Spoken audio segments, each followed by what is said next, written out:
Welcome to Trishika vlogs in Kannada YouTube channel. ಏನಪ್ಪ ಇದು special ಅಂತ ಅನ್ಕೋತಿದ್ದೀರಾ?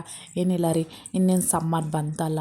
ಸಮ್ಮರ್ ಬಂದರೆ ಏನಾರ ಕುಡಿತಾ ಇರಬೇಕು ಅಂತ ಅನಿಸುತ್ತೆ. ಸೊ ಹೆಂಗಿದ್ರು water melon season, water melon ಬರುತ್ತಲ್ಲ, ಮನೇಲಿ ಇದೊಂದು ಸತಿ ಟ್ರೈ ಮಾಡೋಣ ಮೊಜಿಟೋ ಅಂತ ಅಂದ್ಬಿಟ್ಟು. ಏನಿಲ್ಲ, ಒಂದು ಗ್ಲಾಸ್ ತೊಗೊಳ್ಳಿ, ವಾಟರ್ ಮೆಲನ್ ಸ್ಲೈಸಸ್ ಎಲ್ಲ ಅದಕ್ಕೆ ಹಾಕ್ಕೊಂಡು ಒಂದು ಸ್ವಲ್ಪ ನಿಂಬೆಹಣ್ಣು ಫ್ಲೇವರ್ಗೋಸ್ಕರ ಪುದೀನ ಹಾಕ್ಕೊಂಡು ಲೈಟಾಗೆಲ್ಲ ಸ್ಮ್ಯಾಶ್ ಮಾಡೋಣ. ಆ ಸ್ಮ್ಯಾಶ್ ಮಾಡಾದ್ಮೇಲೆ ವಾಟರ್ ಮೆಲನ್ಗೆ ನಾವು ಸ್ಪ್ರೈಟ್ ಆದರೂ ಹಾಕ್ಕೋಬೋದು, ಇಲ್ಲ ಸೋಡಾ ಆದರೂ ಹಾಕ್ಕೋಬೋದು, ಆಪ್ಷನ್ ನಿಮಗೆ. ಬಟ್ ಸ್ಪ್ರೈಟ್ ಹಾಕ್ಕೊಂಡ್ರೆ ಸ್ವೀಟ್ ಆ್ಯಂಡ್ ಸಾಲ್ಟ್ ಆಗಿರುತ್ತೆ, ಲೈಟಾಗಿ ಕುಡಿಯೋಕ್ಕೆ ಚೆನ್ನಾಗಿರುತ್ತೆ. ಇಷ್ಟೆಲ್ಲ ಆದಮೇಲೆ 2 ಸ್ಪೂನ್ ಸಕ್ಕರೆ ಹಾಕ್ಕೊಳ್ಳಿ. 2 ಸ್ಪೂನ್ ಸಕ್ಕರೆ, ಬೇಡ ಅಂದರೆ ಉಪ್ಪಾದರೂ ಹಾಕ್ಕೋಬೋದು. ಸೊ ಸಕ್ಕರೆ ಹಾಕಿದ್ರೆ ಒಂದು ಸ್ವಲ್ಪ ಚೆನ್ನಾಗಿರುತ್ತೆ. ಅದ್ರ ಮೇಲೆ ಐಸ್ ಕ್ಯೂಬ್ಸು ಮತ್ತು ವಾಟರ್ ಮೆಲನ್ ಸ್ಲೈಸಸ್ಸು ಒಂದು ಸ್ವಲ್ಪ ಹಾಕಿ ಲೈಟಾಗಿ ಒಂದು ಶೇಕ್ ಕೊಡಿ. ಶೇಕ್ ಕೊಟ್ಟಾದಮೇಲೆ ನೋಡ್ಬೋದು ಏನು ಚೆನ್ನಾಗಿದೆ ನೋಡೋದಕ್ಕೆ ಅಂತ.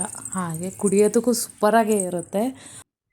ಜ್ಯೂಸ್ ನೋಡೋಕ್ಕೆ ಹಂಗೆ ಪ್ರೆಸೆಂಟೇಷನು ಚೆನ್ನಾಗಿರಲಿ ಅಂತ ವಾಟರ್ ಮೆಲನ್ ಸ್ಲೈಸ್ನ ಕಟ್ ಮಾಡಿ ಒಂದಿಟ್ರೆ ಸೂಪರು. ನೋಡ್ಬೋದಲ್ಲ.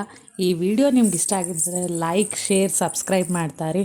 ಟ್ರೈ ಮಾಡಿದ್ರೆ ಮಿಸ್ ಮಾಡಬೇಡಿ, ಮಾಡ್ತಾಯಿರಿ.